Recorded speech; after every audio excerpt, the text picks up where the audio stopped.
เห็นไหมเห็นไหมครับ เห็นไหมครับซุ่มยูงครับนี่ครับ มาแล้วครับ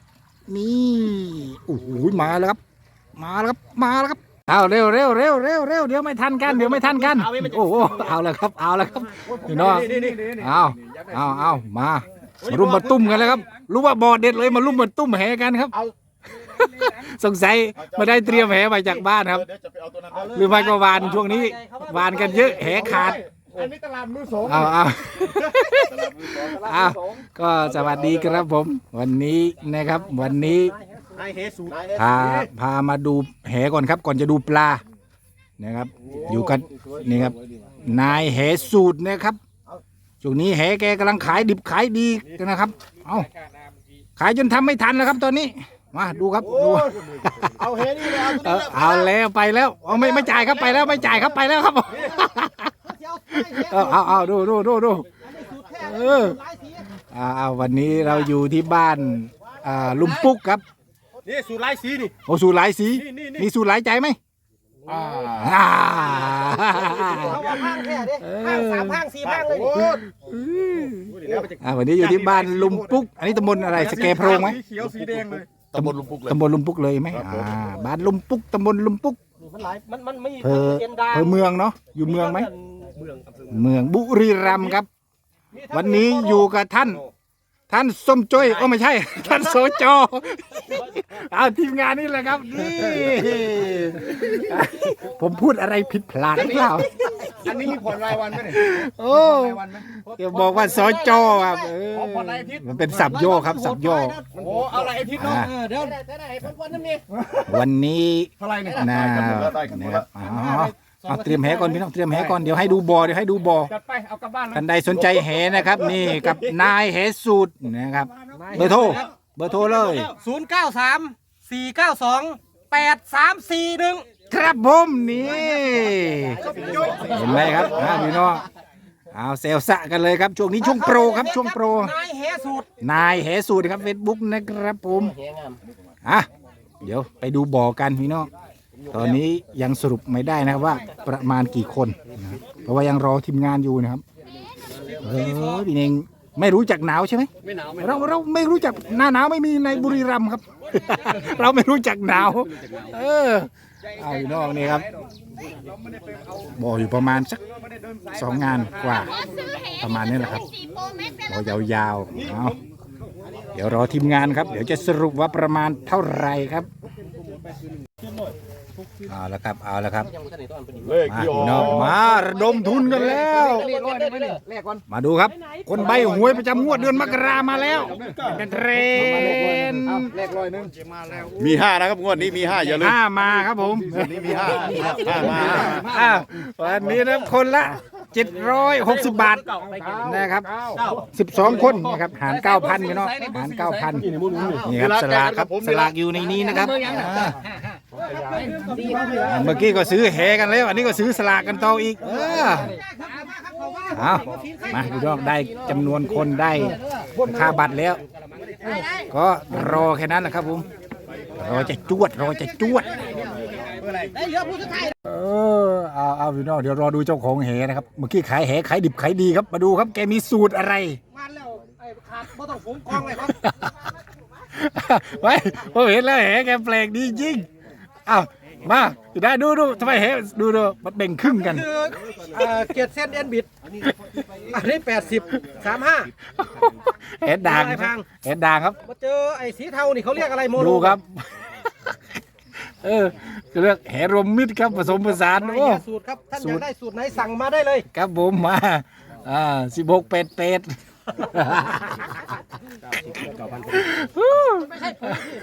อ๋อผมเข้าใจผิดเอาเห็นฝนตกนึกว่าจะหวานปุ๋ยหวานอะไรกันแล้วพี่น้องดูครับฝนก็รินปีนี้เนี่ยฝนตกตั้งแต่ต้นปีเลยครับนี่ก็อยู่ช่วงเดือนมกราทั้งหนาวทั้งฝนบรรยากาศกันไปเรื่อยๆพี่น้องนะครับยังครึ้มฟ้าครึ้มฝนเป็นละอองเป็นเม็ดมาอยู่ครับเอาสักครู่ครับไกลแล้วครับจับจองตามหมายเลขแล้วเอาแล้วครั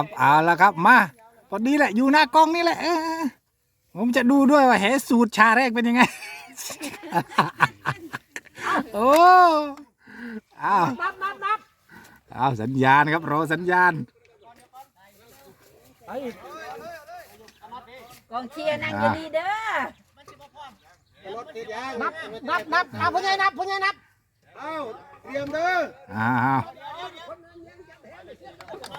หนึ่งเฮกแล้ว มาครับผมชาแรกกำลังจะลงครับ มามีช็อตอะไรเด็ดไหมครับ ชาแรกมักจะมีช็อตเด็ดครับ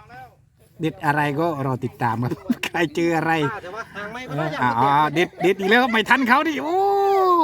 ไม่ตีนี่ไม่เลย ครับแกะกองเลยครับผม เก็บก่อน อ่า มัน มารอติดตามครับช็อตเด็ดครับบัตร760 บาทนะครับ12แพร12 คนครับ ไม่มีแพรครับวันนี้ยืนฟังเลยครับ หนึ่ง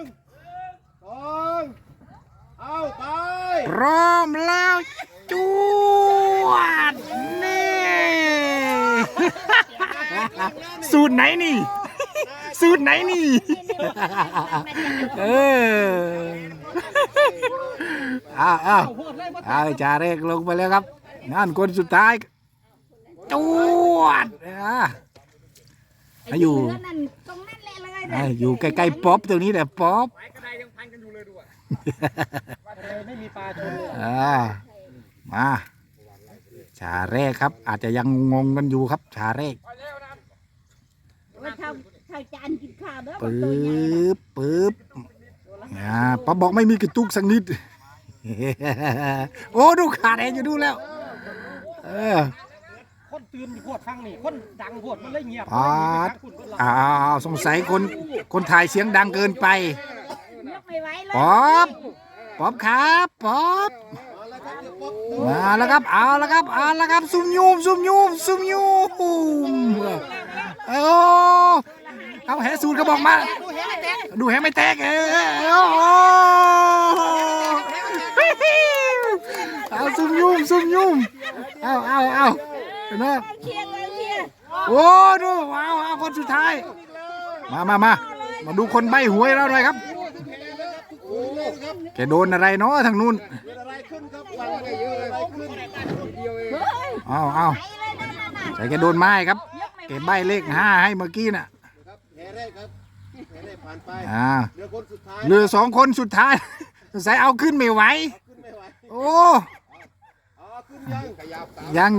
ดูครับสงสัยโดนของใหญ่ครับแกโดนของใหญ่อยู่คนเดียว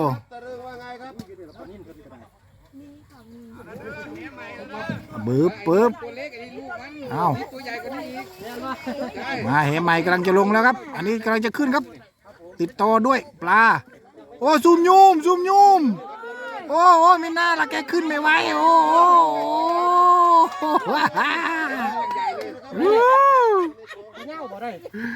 เอาเหใหม่ครับลงไปแล้วจวดนี่มาสูตรไหนนี่หวานไม่แตกก็ได้ปลานี่มาแกมือใหม่ครับ มันเกาะรถเมื่อกี้แกเลยหมดทหารรถ มาครับอันนี้แกมือนะครับรอบแกมือโอ้เห็นไหมเมื่อกี้ชาได้ก็บอกยังไม่รู้จักน้ำ รู้จักน้ำแล้วเมื่อกี้ยังไม่รู้จักน้ำเลยงงแหยังงงครับนานเม็ดเต็มแหเอาดูครับแตกใหญ่ๆอย่างนี้เป็นยังไงครับอย่าดูมันกึกกักอยู่ครับอย่าเอานั่นครับดูท่านสจทางนู้นครับ สจย่อมาจากใหญ่จ้อยอย่าพูดดังจ้อยนี่แปลไม่ออกคนไทยก็แปลไม่ออกอะไรหรอกดูเม็ดโอ้โหอันไหนพี่นายดึงเดี๋ยวก่อนดูนี่ก่อนดูเม็ดชะลอรอผมด้วยเอานิกมา นี่ก็ของไม้ลงเลย เร็วปาดโอ้มีแต่ของใหม่เลยครับปาดนายแหสูตรขายดิบขายดีขายจนเจ้าของจะไม่มีหวานแล้วนี่ดูครับนี่โอ้ย ครับแหใหม่เอาบอสไปขึ้นแล้วครับมารอนิกใครขึ้นก่อนนี่มันรออันนี้มันใจเย็น นิกใจเย็นนิกเร็วเอาให้นิกขึ้นก่อนโอ้โหเอาท่านสจโอ้ซุ่มยุ่ม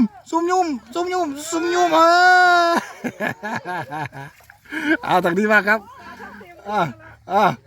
มาพี่น้องมาฮึบ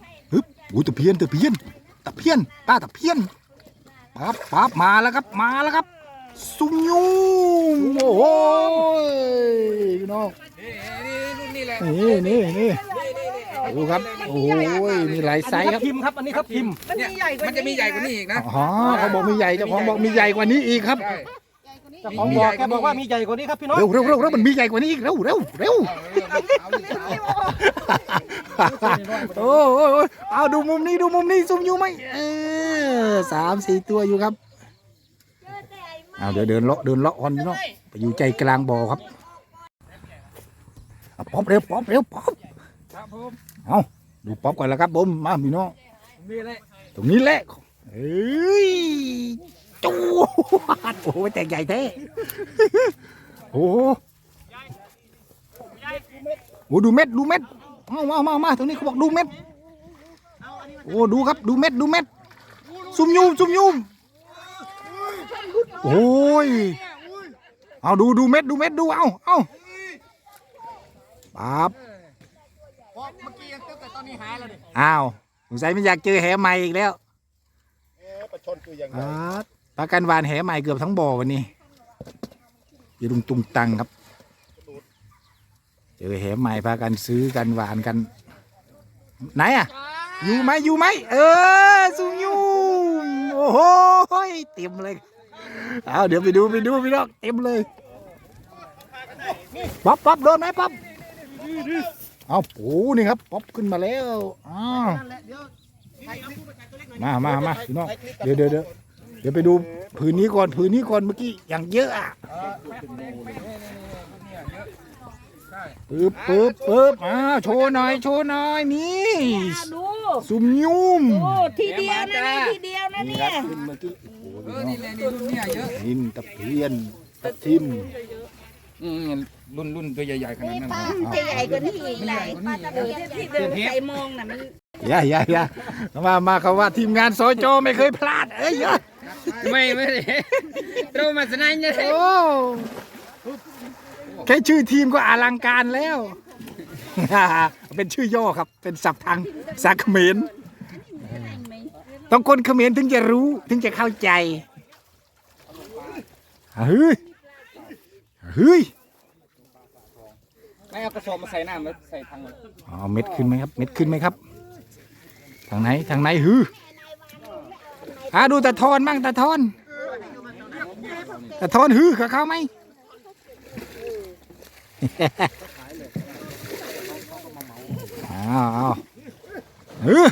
โอ้ดูถือถังรอเลยครับโอ้ถังจากน้ำรอเลยตะทอนไอ้2 ตัวครับปึ๊บเ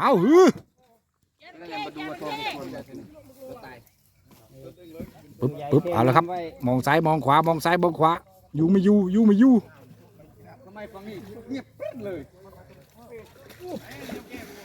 อยู่ไหมครับ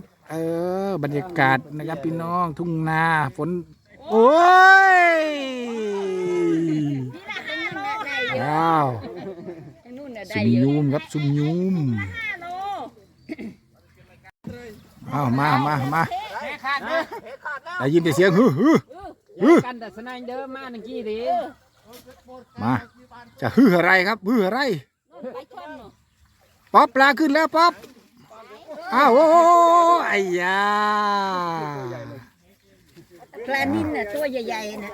นี่จะเยอะป๊อปขึ้นแล้วเอาให้ทันจวดนี่พอดีเลยครับเมื่อกี้ขึ้นอยู่ไปดูแหสูตรทางนู้นหน่อยครับแหสูตรแหใหม่1,500ต้องให้ได้ปึ๊บ2 ตัวครับโอ้แต่ทอนในตัวใหญ่แท้โอ้ดู ดูปลาตะเพียนโอ้บังต้นไม้มองไม่เห็นเพียนใหญ่ปลาแตกใหญ่แท้พี่น้องเห็นบอลด้วยเมื่อกี้มาลุ้นครับเอาครับเอาครับดูเม็ดนิกเอาอีกแล้วนิกเอาอีกแล้วครับ สุดติงวาวนึงมีทองแล้วเสียนเลยนี่ ทำเหอยู่ครับ ไม่มีเยอะเลยแหละเยอะนี่ริมฝั่งขนาดนี้เลย มาคนน่าจะเยอะ ปลาไม่เข้าเผาต้องหมักเด้ มา มาอีกแล้วเด้อ มาอีกแล้วมาอีกแล้วหรือไม้อีกแล้วอ๋อไม้อีกแล้วโอ้เอานิกเอาเม็ด นี่เมียไม่ด่าแล้วเด้อ ปึ๊บ ทำไมจ้าเมียไม่ด่าแล้ว อยู่ไม่น้ออยู่ไม่น้อเม็ด รอดแล้ว เอาติดไม้เอาดูทางนี้ก่อนครับบานิ่มคนลึกครับคนมันลึก เอาไอ้หญ้าออกก่อนตรงนั้นเลย ให้สูตร ถ้าเอาออกทุกปลามันตื่นเขาไปยังไง ป๊อปดูป๊อปครับโอ้นั่น3 ตัวครับมาดูมุมนี้หน่อยครับมาดูมุมนี้หน่อยครับต้องมีอะไรเด็ดเอามาพี่น้องนี่ครับทีมงานท่านสจจัดให้ครับสจนิกครับทีมงานเขามาผมว่ามันต้องซุ่มยุ่มผมดูทรงแล้วนะครับเห็นไหมครับทรงอย่างเบสครับผมโอ้ดูเม็ดโอ้เอามา ไอ้เพนปูนนี่นะ โอ้โหพี่น้อง โอ้ที่เขาเอามา ลุ้นกันครับ ไปหัวหาใน ช็อตเด็ดมุมนี้ต้องมาครับ เอากะละมังมาวางให้ปลามันกิน โอ้ยเพียน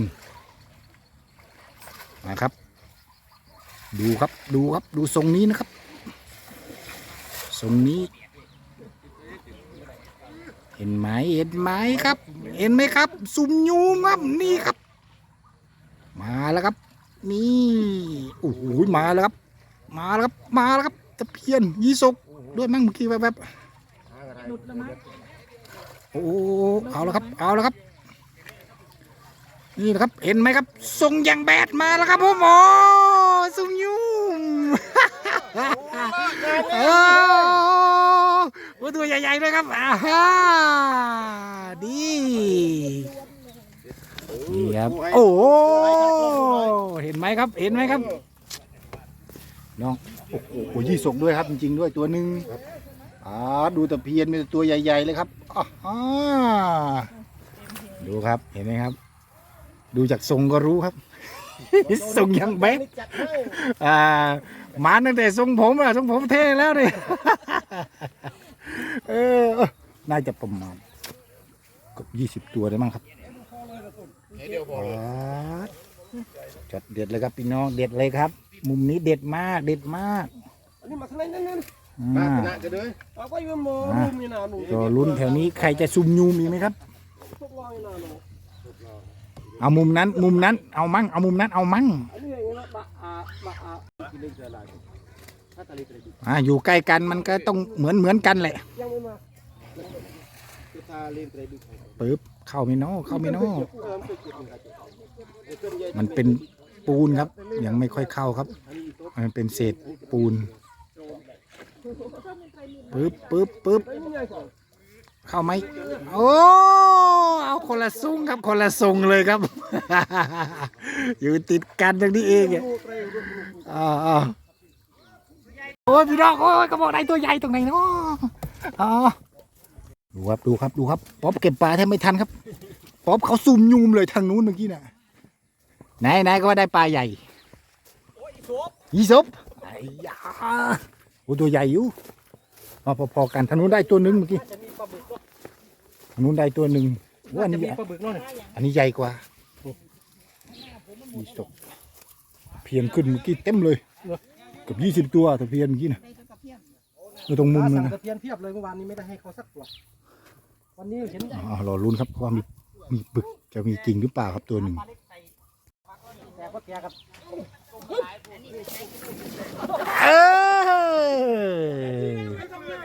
เป็นรูปหัวใจด้วย แตกสักทีเลย นะเจ้าของแหบอกไม่แตกก็ทุก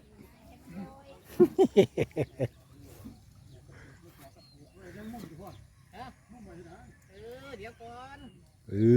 มาแล้วครับ มันคือไม่มีตึกล่ะ มันไม่ตักล่ะ ดูครับพี่น้องผมขายแหนี้มันที่ไรตาลายทุกทีเลยครับ โอ้นี่ครับ อันนี้จะตามใจเจ้าของคือทำแหนี้ไม่หลายใจใช่ไหมโอเคไม่หลายใจครับ มีส่วนครับมีส่วน อ๋อมีส่วนผมถึงว่าใจกำลังคิดอะไรอยู่แหมันก็จะไปอย่างนั้นครับลาย ไม่โดนครับไม่โดนเลย ไม่โดนครับบอกแล้วอย่าพูดเรื่องหลายใจมันไม่โดน ไม่เอาไม่ เอาไม่โอเคเราไม่พูดแล้วเรื่อง ย่าไม่ต้องบอก ปลาท่านหนีปลาไอ้กล่อง โอ้โหตะทอนถอดเสื้อปั๊บไปของใหญ่เลยครับ สอดแหก่อนสอดแหก่อน ปึ๊บสอนให้เลยครับทางนี้ได้ยินแต่สอนให้วะ ไอ้ซ่อนแหไปยังเอาแหไปเสี่ยงหน่ะนะ สอนนี่คือเอาแหไปซ่อนไว้เหรอ เอาแหไปซ่อน อ๋อ มาซ่อนแหไปไง สำหรับซ่อนให้เรานึกว่าจะซ่อนเนี่ยเอาไปซ่อนเอาไปแอบครับเอาพี่น้องมาแกบอกเดี๋ยวจะเอาตรงป่าหญ้านี่แล้ว เกรงใจนะเกรงใจข้าเจ้านะอุ้ยตรงกลางปลาบอลตรงกลางพี่น้องมุมนี้แหละครับไปจวดนี่อ้าวหายไปไหนโอ้คนหายพี่น้องมาลุ้นมุมนี้เลยครับมาดูทรงทางนี้บ้างครับเมื่อกี้ทางนู้นเขาได้ทรงยังเบสช่วงนี้ใกล้วันเด็กแล้วครับอะไรแนวทรงอะไรเบสกำลังฮิตครับช่วงนี้มาเราลุ้นครับว่าปลาตะเพียนจะเข้ามุมนี้ไหมผมคิดว่าปลาตะเพียนจะเข้าฝั่งตอนนี้เร็วมันลุดไปหนึ่งแล้วไปจวด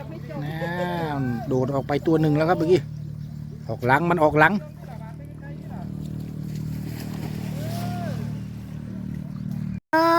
มันขึ้นบกปลาบืนขึ้นบกแล้วได้ยินเสียงกุ๊กขึ้นไปปลายหญ้านู่นแล้วครับขึ้นมาทำไมนี่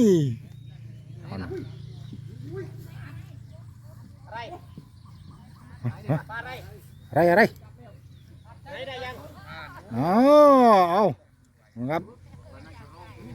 เอาเล่นฟังกันแล้วครับเริ่มเล่นฟังกันแล้วอะไรนี่โอ้จอมฉีกเลยใช่ไหมไม่เชื่อหรอผมถ่ายไม่ทันเปลี่ยนแหแล้วครับมาเข้ามุมแน่นอนตอนนี้ปลาพื้นเก่านี่แหละนี่พื้นเก่านี่ดูครับมุมนู้นเขาแก้มือใหม่ครับแก้มือใหม่มาซุ่มยูไหมเอาแล้วครับมีไปช่อนด้วยนู่นช่อนด้วยยี่โซครับมองไม่ชัดแก้มือได้อยู่ครับเอาหางแดงโอ้ยยี่ซกอยู่นอกอยู่ในมีในมีนอกนี่ยี่ซกโอ้มาได้แหข้าเจ้านะเกวันดอกแหข้าเจ้าแม่ข้าเจ้าเสียใจนี่ครับยี่ซก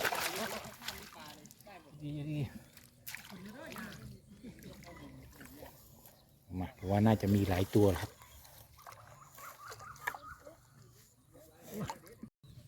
มุดไปเช็คแล้วครับต้องเด็ดครับผมมันต้องเด็ดดูจากทรงแล้วนะครับว่าโคลนลึก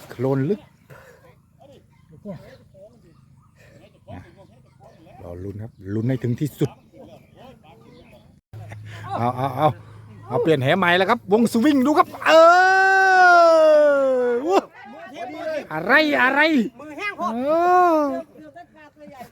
พี่น้องของเขาดีจริงๆเนี่ยครับสูตรเขาดีจริงๆนะครับทำเองหวานเองครับเตกเองด้วยครับผมโอ้โหเม็ดแล้วครับ พอได้มันออกหลายตัวเลยมันดันพื้นออก มาแตกดีแตกใหญ่แตกคักไม่ได้อาบน้ำมา4-5 วันอาบน้ำมัน มารอลุ้นกันเรื่อยๆครับเริ่มลงงมกันมุดกันเลยครับโคนมันลึกมาพี่น้องอ้าวได้เลิกแล้วครับได้เลิกแดดออกพอดีได้เลิกแล้วครับเปิดมาเท่าที่เห็นตอนนี้เห็นอยู่2 ตัวโอ้ยยีสกอยู่ข้างล่างตัวนึงนี่อยู่ไหมน้องเอานิกทางนู้นก็ขึ้นดูนิกหน่อยครับตอดลงไปมุดลงไปงมโบ3-4 ตัวครับ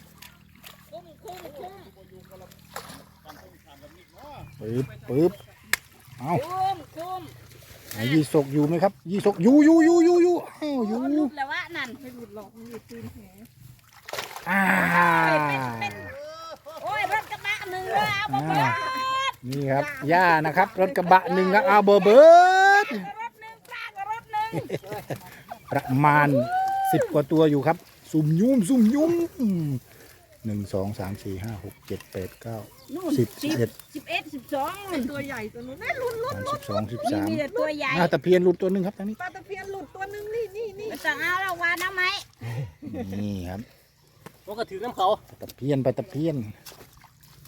นี่ครับ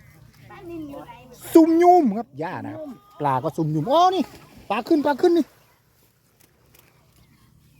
เมื่อยเลยวะเดียวเมื่อยเอาแล้วครับนิกบอกว่าโดนครับบอกว่าโดนอ้าวไปชนตัวใหญ่ไปช่อนตัวใหญ่อันไหนใหญ่กว่ากันอันที่จับหรืออันอื่นซ้ำๆกันนี่แหละครับเพราะว่าคือกันนั่นแหละเอาตอนนี้ลงไล่ปลาช่อนปลาอะไรกันแล้วครับฮะอันนี้หางมาป๊อบก็จะไปช่อนป๊อบจะไปตะเพียนครับไล่ปลาตะเพียนช่อนก็ได้นินก็ได้ครับต้องลงมุดเอากับโคลนครับปลามันฝัง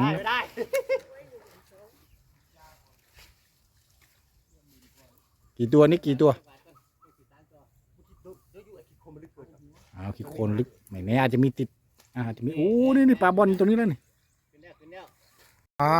มาหันมานี่ครับตะเพียนอีก2นี่แหละครับแตกใหญ่ๆเมื่อกี้ครับแตกใหญ่ๆเมื่อกี้เอาดูครับเท่ากันจริงๆเท่าขานะปลาช่อนเท่าขานี่ครับท่านสจ.นิกจัดให้ครับ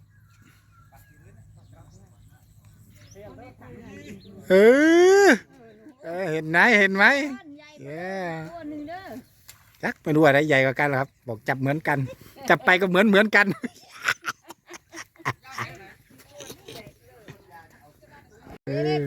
นี่ครับปลานินย่าเอาดูครับ3-4 ตัวอยู่ครับดูนินทั้งตะเพียนโอ้ยืนอย่างซีรถกับนาพอดตุกแนกก็หึมตุกนอกก็หึมเคยเรือตีมก็ได้เบิดมาอีก2ครับ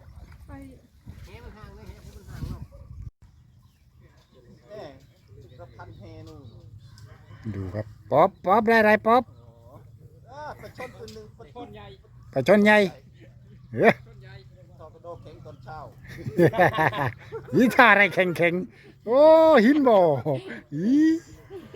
พูดอะไรผมแปลไม่ออกปลาตะไคร้ไม่คล้ายปลาช่อน1ปลานิน1 เพลาไม่มีครับ2 ตัวนู่นก็บอกว่าหมักไว้ได้ผล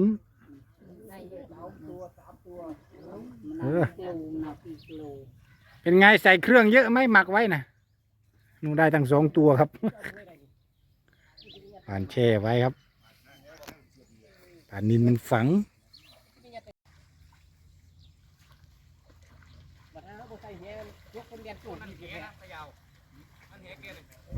ทำไมขนาดเขย่าแท้นี่ครับ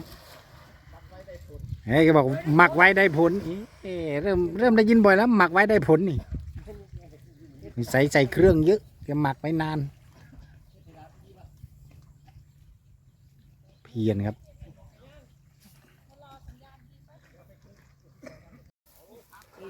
มาซ้ำหมูป่วย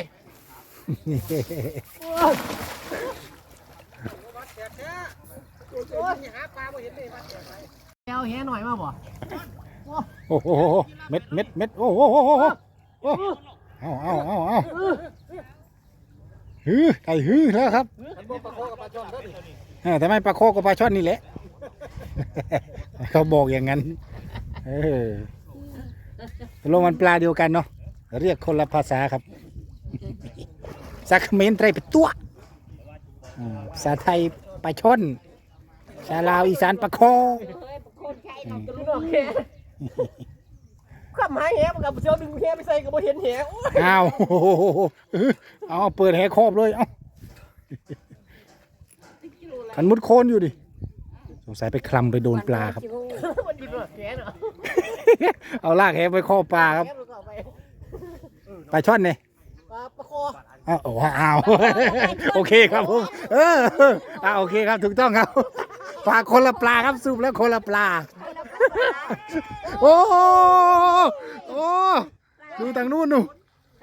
ปลา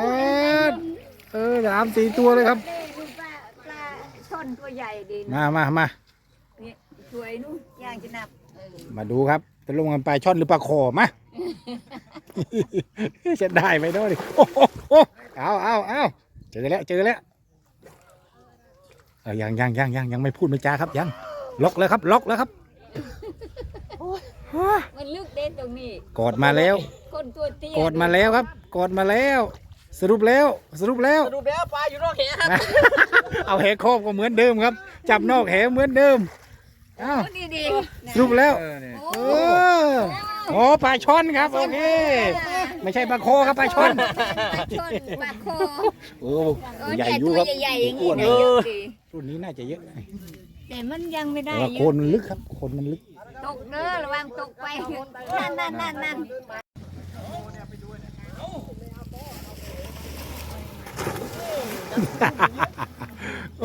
ป๊อปท่าสวย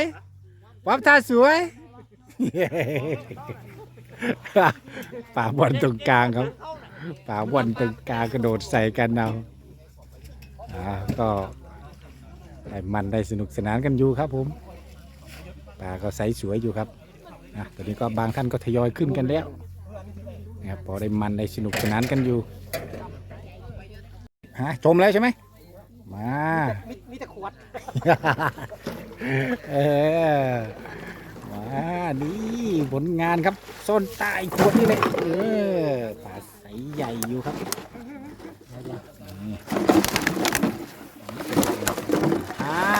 ไม่ธรรมดาครับผมนี่ครับปลาใสสวยครับได้สนุกสนานกันด้วยปลาก็โอเคอยู่ครับขายครับเอาขายครับขายไหมก็บอกขอกองเชียร์บอกขอท่าสวยๆมาใกล้ๆกล้องหน่อยจูคนหวานให้อะไรจะ FC เยอะแท้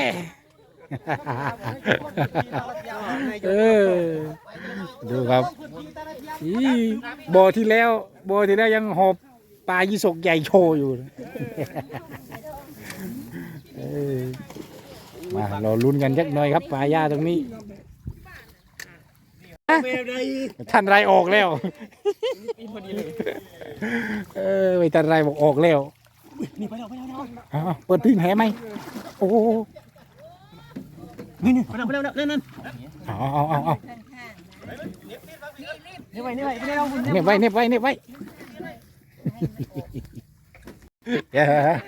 ป๊อปก็หนีมานี่แล้วนะเริ่มใหญ่ขึ้นแล้วป๊อปเริ่มใหญ่ขึ้นแล้วเอาไอ้ตะเพียนแล้ว1เพิ่งได้นึ่งแต่เช้ามา เดี๋ยวแปลก่อนจะบอกเพิ่งได้1แต่เช้ามาเพิ่งได้ตัวนึงตั้งแต่เช้า เพิ่งได้น้ำ1แต่เช้า อ๋อ แต่เช้า คอมเมนต์งงนิดหน่อยครับเฮ้ยท่านสจจับดีๆครับท่านสจ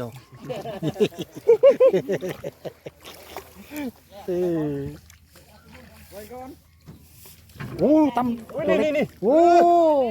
อันนี้แม่นั่นลูกครับเอามามาเอานายนี่อยู่ตรงนี้ เอายังใครเห็นไหม โอเคเอามีลุ้นเอาจักอะไรแบบนี้เอา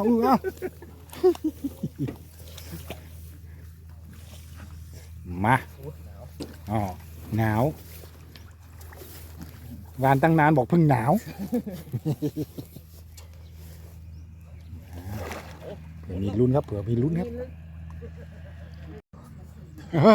ถอดหมวกแล้วครับ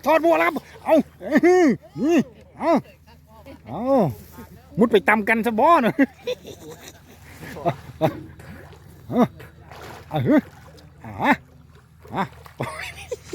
มุดไปชนกันนี่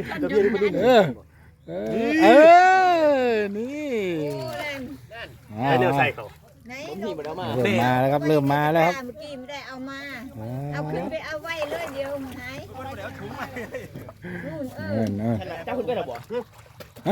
จับตัวเดียวกันหรือเปล่า เจ้ามันยังเราเห็นเว็บขวบก็เลยปล่อย ป้าเป็นไร คนละตัวดิ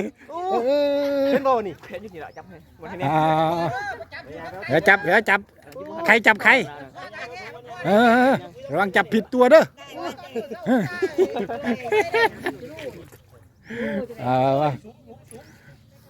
ขอประคอครับ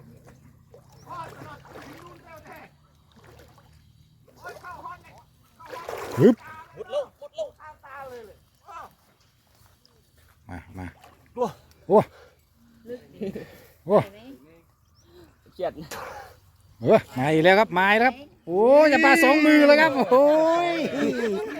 จับปลา2 มือโชว์อีกนี่ครับ คนจะเอาในพวกแม่ตั้งแต่เช้ามาได้2 ตัว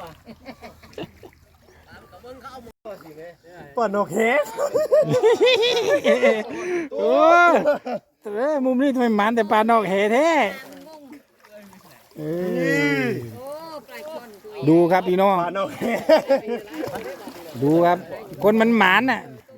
การนอกแหยังจับได้อ่ะ มันมาอยู่มุกนะ เอาขึ้นมาเอานี่ ไล่อีกแล้วมั้ง ไอ้แห่นี่ได้เยอะหลายตัวนะ มา อยู่นู่น หลังจากไล่เก็บปลาใหญ่มาดูปลาเล็กบ้างครับติดอยู่3-4 ตัวแล้ว แห่นี่นะได้เยอะ โอ้นี่ไงปลานินน้อย ได้ของแห่ มาอีกแล้วครับ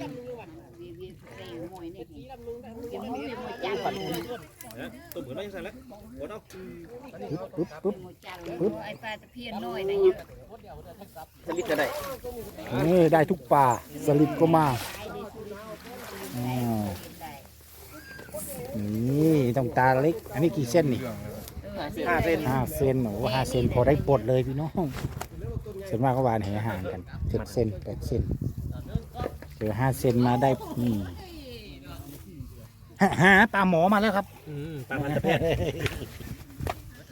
อันนี้ปลาหมอนะครับไม่ใช่ปลาเข่งเมื่อกี้ปลาช่อนไม่ใช่ปลาคอยนี่โอ้โหนี่ครับคอยใหญ่นี่คอยใหญ่เอาปลาครบได้ปลาช่อนกี่ตัวเดียวในทั้งปลามัน ปลานิน งอ ปลานิลสิ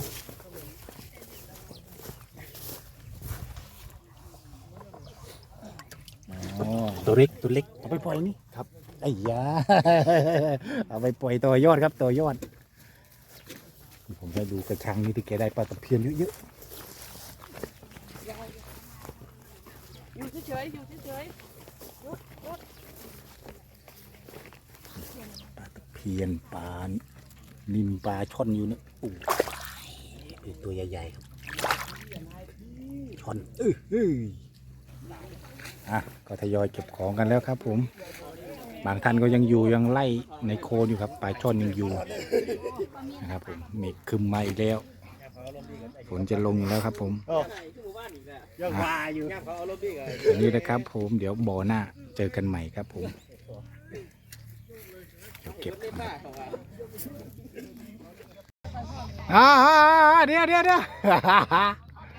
ี๋ย